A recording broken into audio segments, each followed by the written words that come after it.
Bonjour tout le monde, bonjour, bonsoir. Encore une fois, je ne sais jamais à quelle heure vous m'écoutez, donc bonjour. Voilà. Je vous retrouve aujourd'hui pour une troisième vidéo sur ma chaîne YouTube. Je vous invite bien sûr, donc je vais faire mes petites annonces habituelles. N'hésitez pas à vous abonner, n'hésitez pas à liker, partager, commenter tout ce qu'on va dire aujourd'hui et sur les autres vidéos. Donc, je voulais vous parler d'un sujet qui me tient à cœur, qui en fait fait partie de moi et de mon comportement.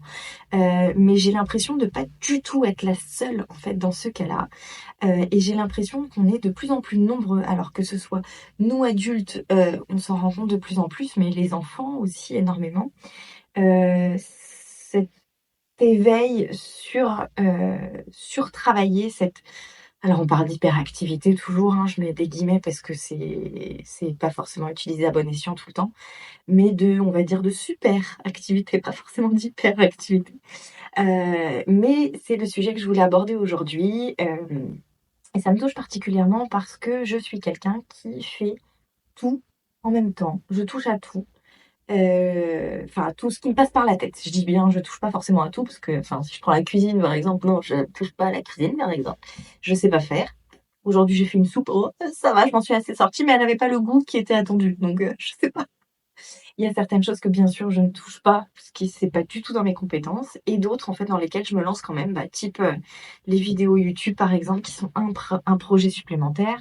J'ai fait encore un autre projet le week-end dernier artistique. Après, j'ai en ce moment aussi, je travaille sur un magazine, j'ai aussi mon entreprise. Euh, voilà, plein de choses en même temps. Et est-ce que c'est une problématique? Je sais pas. Est-ce que c'est quelque chose que je veux? Oui. Par contre, ça, c'est vrai, c'est quelque chose que je veux vivre comme ça. Alors, je ne sais pas si c'est la peur que j'en sais rien, peut-être que demain tout s'arrête. C'est pas très positif, ça, Caro. Mais je pense que c'est plutôt ce côté un peu carpe diem, c'est-à-dire vraiment profiter de chaque jour comme si c'était le dernier. Et je pense que j'essaye de vivre ça dans ce sens-là. Je sais pas si c'est une bonne chose. Je sais pas si je ne vais pas m'épuiser, et en l'occurrence, ça m'est déjà arrivé dans mon passé. Mais voilà, j'avais envie de partager un petit peu ce côté-là avec vous. Alors je sais pas si c'est votre cas, mais si jamais vous vous reconnaissez, dans justement ce comportement, ce cette vie à 200 à l'heure, alors je pense qu'on est quand même très, très nombreux à le vivre en ce moment. Tout simplement pourquoi? Parce qu'il se passe tellement de choses en fait autour de nous, on est tellement hyper, connectés, hyper, enfin, c'est pas on vit pas à la même vitesse, on ne vit pas le monde à la même vitesse que, j'en sais rien, nos parents ou nos grands-parents. On n'est plus du tout dans le même monde, ça va vite, ça va très, très vite, que ce soit l'information, que ce soit, hem, l'action, que ce soit, j'en sais rien moi, les transports. Enfin, on peut, faire le tour du monde, en l'espace de très, très peu de temps. Je sais pas en combien, tiens, je ne connais pas le record du monde, du tour du monde, mais c'est plus en 80 jours, hein, comme, le disait Jules Verne. Donc, c'est bien Jules Verne qui a écrit Le Tour du monde en 80 jours? Attendez, faut que je vérifie. Je confirme, c'est bien Jules Verne qui a écrit Le Tour du monde en 80 jours. Parfois, j'ai des trous comme ça dans ma culture générale. Mais c'est pas grave, on vérifie. Et voyez, tiens, par exemple, voilà, ça c'est un exemple flagrant. C'est-à-dire que j'ai eu un doute. Bah, j'ai été voir vite fait sur mon téléphone, j'ai appuyé sur deux, trois touches et puis ça y est, j'avais ma réponse. Ça, c'est la vitesse à laquelle on vit aujourd'hui. C'est-à-dire qu'avant, il fallait aller voir dans un dictionnaire ou appeler la tata qui était un petit peu plus au courant, qui avait un petit peu plus de culture géo, je sais pas quoi. Enfin, et on restait avec cette question. Aujourd'hui, on veut nos réponses rapidement. Aujourd'hui, on cherche à avoir l'info hyper rapidement. Et c'est devenu normal. C'est devenu normal. Mais je suis pas sûre que ça le soit en fait. Euh, Aujourd'hui, on essaye de profiter de tout, tout le temps, tout de suite. Heu, il faut surtout, alors, j'ai envie de dire, c'est profiter de tout, tout le temps, mais aussi avoir le succès le plus vite possible. On n'a pas le temps de travailler pour pouvoir réussir. Je prends l'exemple dans mon métier actuel, combien j'ai de collègues, qui se lancent et qui veulent forcément, avoir, j'en sais rien, leur planning de rendez-vous. Donc moi, je suis prothésiste ongulaire, je suis formatrice en ongles, je suis enfin, je suis dans l'esthétique, je suis pas esthéticienne en l'occurrence, mais je suis dans l'esthétique, je suis dans l'artisanat, dans la prestation de service et c'est vrai que, on veut réussir tout de suite, à un instant T. On entend parler énormément justement de toutes ces success stories, où, il y a une personne qui a une idée, en l'espace de 2 jours, elle est devenue milliardaire ou je sais pas quoi. Mais ça arrive pas en fait dans le quotidien. C'est quelques personnes comme ça. C'est j'en sais rien, enfin, il y a pas 36 millions de Mark Zuckerberg, il y a pas, 36 millions de David Guetta, j'en sais rien. Enfin et même ces personnes-là sont ont pas lancé enfin, quand on voit les personnes qui réussissent aujourd'hui, que ce soit dans l'entrepreneuriat, pardon, dans, j'en sais rien moi, la chanson, dans n'importe quel domaine, ça demande beaucoup de travail. Alors certes, il y a le talent, il y a machin, mais on ne valorise pas assez le temps que, on doit mettre en fait à travailler les choses et à réussir. On essaye d'avoir tout de suite. Encore une fois, je parle vraiment de toute cette vitesse, heu énorme, toute cette accélération en fait que le monde a vécu depuis quelques années et on veut l'avoir si c'est pas dans un projet, c'est dans l'autre et cetera et j'ai l'impression, même moi, je vous avoue, j'ai l'impression en fait de courir plusieurs, courses à la fois en fait.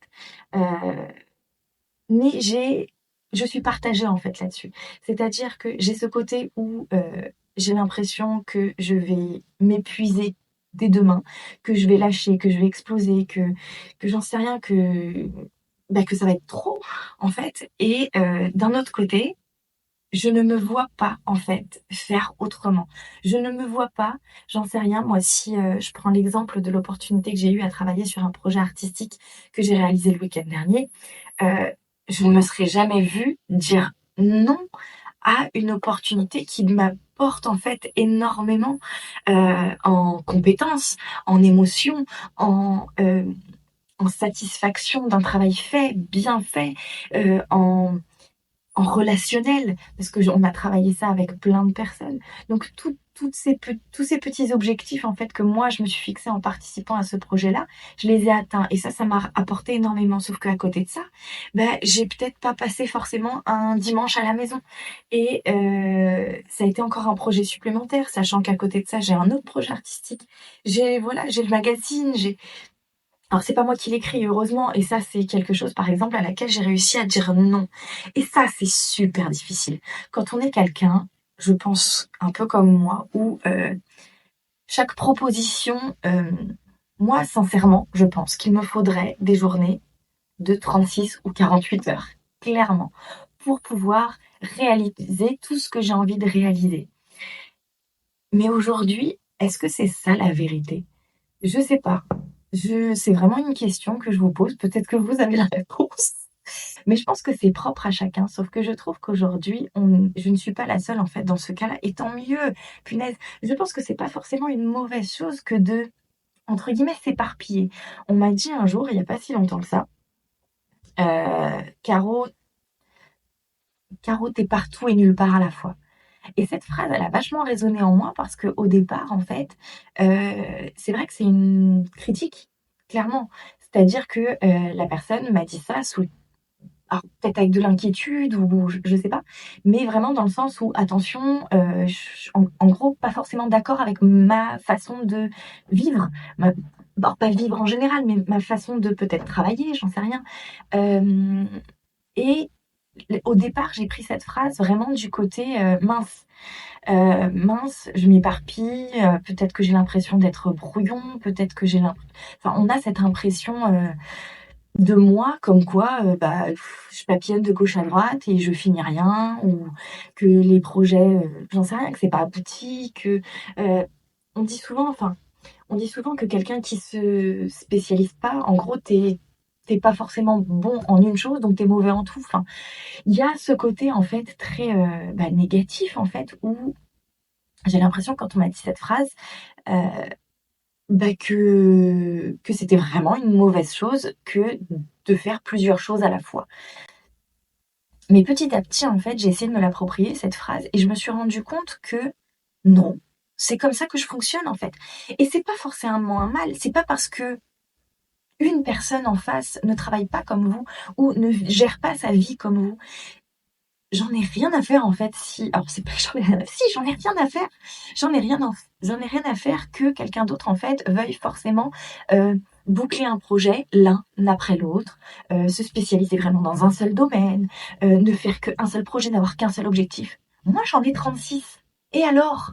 J'en ai 36 parce que c'est ça qui me complète, c'est ça qui fait que je croque la vie à pleines dents, je dis oui en fait au projet. Il y a pas très longtemps, j'en sais rien, j'avais l'envie de devenir actrice. Mais au final, c'est pas fait, ça c'est parce que j'ai été voir, j'ai été me renseigner, mais pourquoi pas? Et alors? Qu'est-ce qui m'empêcherait de le faire? Certes, OK, moyens financiers, tu peux pas te lancer en il y a plein de choses qui m'empêcheraient de le faire. Mais qu'est-ce qui m'empêche d'essayer? De me dire que peut-être, c'est ça que j'ai envie, il y a peut-être une partie de moi qui peut faire ça. Qu'est-ce qui nous empêche? On est déjà dans ce cas-là, surtout encore plus nous les femmes, on est déjà, bah, femmes, c'est déjà pas mal, mais on est souvent alors moi je sais que dans mon cas, souvent maman, pour celles qui le sont. On est, petite amie, on est, femme, enfin ma femme dans le sens de mari et femme. On est, sœur, on est, fille de nos parents, on est businesswoman ou pas, ou on est salarié ou pas. On est déjà tellement de choses, on a déjà tellement de facettes. On est la copine, j'en sais rien moi, la copine tarée ou la copine, douce, ou la copine calme ou enfin, vous savez bien que ça, c'est pas moi. Moi, je suis plutôt la copine tarée et tout. Mais j'en sais rien, je suis, celle qui en soirée va pas boire et va ramener tout le monde quand même. On est déjà plein de personnes, en fait. On est déjà certes, moi, j'ai plusieurs personnes dans ma tête. Je vous l'ai déjà dit. C'est pas mon côté schizophrène, mais peut-être presque. Mais on a déjà plein de facettes. Je sais que, par exemple, on est différent quand on est au travail et quand on est à la maison. On ne peut pas forcément, même si on joue pas forcément un personnage, mais on ne peut pas se permettre, par exemple, d'avoir le même comportement à la maison qu'entre amis, qu'au travail. C'est normal. Même si, j'en sais rien, même si vous avez un travail, enfin, comme moi, je me sens à la maison parce que c'est ma boîte et que j'y mets ma patte, etc. Heu, je vais pas réagir comme j'en sais rien, avec mes salariés, je vais pas réagir comme avec mes enfants. C'est tu peux pas, tu peux pas avoir le même comportement, donc ce qui fait que tu es déjà plusieurs personnes. Donc on est déjà en train de parler de différents domaines et pourquoi est-ce que ce serait pas jouable? J'en sais rien moi, au niveau professionnel. Pourquoi est-ce que, on pourrait pas avoir une facette, j'en ai discuté avec, une collègue fleuriste. Si tu si tu me regardes, Bloom Poésie, Célia, coucou. J'en ai discuté avec elle et on se disait justement qu'on a cette facette dans notre métier où on a notre quotidien, c'est-à-dire, j'en sais rien, moi, animer des ateliers, animer des formations. On a, on va dire, un travail quotidien, mais on a aussi un côté artiste. Et c'est vrai que, en l'occurrence, on a fait le projet ensemble le week-end dernier, un projet artistique. Et ça, c'est déjà justement une deuxième facette de notre métier. On peut avoir plein de facettes de notre personnalité et plein de projets ou se dire ok j'ai un job alimentaire, je sais rien moi je suis caissière dans un truc, ok pas de souci, et à côté de ça en fait j'en sais rien, je veux faire un élevage de chats et de l'autre côté je veux animer des ateliers de couture, j'en sais rien, mais pourquoi pas en fait, pourquoi est-ce que ce serait négatif de se dire qu'il faut absolument se tenir à une seule spécialité, professionnelle ou pas? Pourquoi est-ce qu'on ne pourrait pas en fait toucher à tout et que ce soit OK? Pourquoi est-ce qu'on ne pourrait pas vivre à 200 à l'heure, même en vacances? Punaise, je rebondis là-dessus. Je trouve que certes, oui, il faut à un moment donné peut-être poser son téléphone, déconnecter, aller vivre avec les êtres humains et pas forcément que derrière un écran. Je suis tout à fait d'accord avec ça. Mais moi qui ai une entreprise, pendant les vacances, je déconnecte pas forcément. Ou pas tous les jours. C'est-à-dire que je me suis vue, en fait, cette année, j'ai tilté par rapport à ça. Les autres années, je me suis, entre guillemets, «forcée» à déconnecter, à poser mon téléphone, à, ne pas répondre à des messages pendant 2 semaines l'été, à, j'en sais rien, vraiment à déposer en fait toute cette partie connexion, mais et ben, j'ai pas aimé. J'ai pas aimé ça. Pourquoi? Parce que j'en sais rien moi, les réseaux et cetera, bah, ça anime ma créativité et même si certes je suis derrière un écran, quand je suis sur un réseau social, quand je suis sur Instagram, quand je suis sur Facebook, quand je suis sur alors excusez-moi, sur Thread, voilà. Quand je suis sur la petite nouveauté, le Thread, j'ai quand même l'impression de discuter avec des gens. J'ai pas l'impression juste d'être derrière mon écran, en fait. C'est pas genre un jeu vidéo ou j'en sais rien, ou c'est vraiment quelqu'un d'électronique, c'est pas forcément des intelligences artificielles qui sont de l'autre côté. Alors peut-être, il y en a, c'est sûr, maintenant on vit dans ce monde-là. Mais je communique avec les gens, c'est juste un moyen de communication et c'est vrai que tous ces réseaux sociaux, toute cette ouverture, en fait, c'est hyper intéressant et cette, non-déconnexion, bah, ça me plaît. Je vis toujours connectée. Alors, je dis pas de temps en temps, il va y avoir, j'en sais rien moi, un dimanche, 2-3 jours où je vais le faire moins, mais ça va être de mon propre ressort et j'ai senti moi cet été, que pour mes vacances, en fait, d'été, c'est limite si je me suis pas fait juger parce que je faisais des publications, parce que je répondais aux SMS. Combien de fois on dit: «Ouais, on se plaint qu'on reçoit des messages à 23 heures et cetera». Bah, déjà, répondez pas. Si vraiment ça vous plaît pas, ne répondez pas, tout simplement. Ou mettez votre téléphone en nuit. Il y a des modes nuit, il y a des modes vacances. Vous pouvez déconnecter. Mais si vous choisissez de ne pas le faire, mais c'est très bien, on s'en fout. Chacun fait ce qu'il veut. Aujourd'hui, tout le monde est devant son téléphone. C'est normal que des clientes, que des collègues, que on vous envoie des messages à pas d'heure. On vous envoie des messages pendant les vacances. C'est normal. Aujourd'hui, tout le monde est connecté H24 et 7/7. C'est normal. Aujourd'hui, quand vous regardez vos statistiques Instagram, si vous êtes professionnel et que vous regardez vos statistiques, vos abonnés, en général, votre réseau, votre communauté, elle est connectée H24. Pourquoi? Oui, tout le monde a son téléphone entre les mains tout le temps. Et ben moi, je m'en fous. Je trouve pas forcément que ce soit une mauvaise chose. Certes, il faut communiquer, et cetera. Mais si c'est ça qui vous plaît, si c'est ça qui enrichit votre, votre esprit, vos pensées, il y a tellement de choses qui sont intéressantes sur internet. Il y a tellement de choses qui, voilà, qui augmentent votre culture générale, qui répondent à vos questions. On peut s'enrichir énormément grâce à ça. Donc profitons-en, pourquoi pas? Je ne dis pas qu'il faut vivre à travers ça. Loin de là. Il faut bien sûr avoir une vie réelle. Mais arrêtez de se mettre la pression, arrêtons de nous mettre la pression sur la déconnexion aussi. Ce que je veux dire, c'est que vivre à 200 à l'heure, vivre connecté, vivre pleinement même ce côté-là, je dis pas arriver sur les réels, commencer à swiper, oui, à swiper. Si on commence à scroller, pardon, c'est ça le mot que je cherchais. Si on commence à scroller à 23 heures et qu'à 2 heures du matin on se réveille et qu'on est toujours dessus, enfin qu'on se réveille, justement, on n'a pas dormi. Oui, c'est sûr, c'est une perte de temps. Mais au final, on a passé un bon moment. Moi, combien de fois je me dis, je me connecte juste à Instagram et je commence à scroller les petits réels et tout un peu humoristiques, etc. Bah, j'ai passé un bon moment en fait. Pourquoi? Pas parce que j'ai pas trop réfléchi, parce que j'ai rigolé, parce que j'ai été satisfaite de comment elle a fait son gâteau, parce que j'ai été inspirée, parce que, ben, en fin de compte, je me dis que c'est pas forcément du temps perdu. Alors certes, si j'avais prévu de faire autre chose, peut-être, mais si c'est pas le cas, bah peut-être qu'en fait j'ai kiffé. Et puis bah c'est cool. Voilà. Je- Dédramatisons quoi. Enfin, dédramatisons, déculpabilisons ça. Si on a envie de passer du temps sur son téléphone et que j'en sais rien, il n'y a pas d'autres obligations. C'est ça, je dis pas. C'est-à-dire que si t'as, j'en sais rien, si t'as ton petit ami ou ta famille qui t'attend en fait parce que bah, le dîner il est prêt, etc. Ils t'attendent, etc. Et que toi t'es sur ton téléphone juste à scroller. Certes, c'est pas forcément la meilleure solution. Mais si tu as un moment pour toi, que tu veux juste te reposer, etc., et que tu t'installes et que juste tu regardes un petit peu ce qui se passe sur le net, et ben c'est très bien. Et ben c'est très bien, punaise. Et chacun fait ce qu'il veut en fait.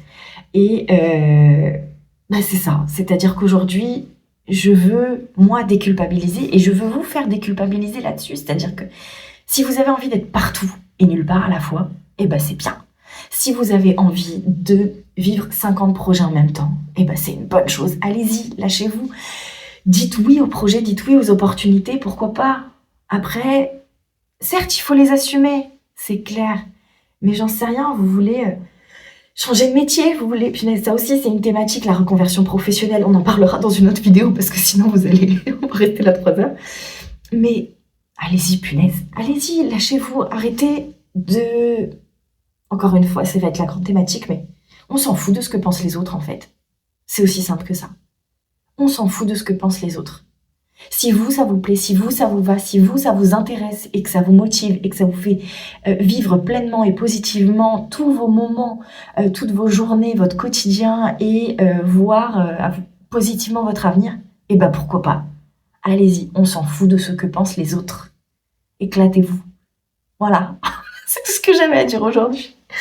En tout cas, je vous fais plein de gros bisous. J'espère que cette vidéo vous a plu. J'espère que vous êtes motivés, que vous allez croquer la vie à pleines dents. Et puis je vous retrouve très bientôt dans une nouvelle vidéo. En attendant, je vous souhaite de très bonnes fêtes parce que oui, Noël approche, Noël 2023. Si ça se trouve, vous regardez cette vidéo en 2027. Et j'ai plus du tout le même âge. Mais bon, c'est pas grave. Voilà, je vous fais plein de gros bisous. Je vous souhaite une très bonne soirée. Abonnez-vous, commentez, likez, partagez. À bientôt.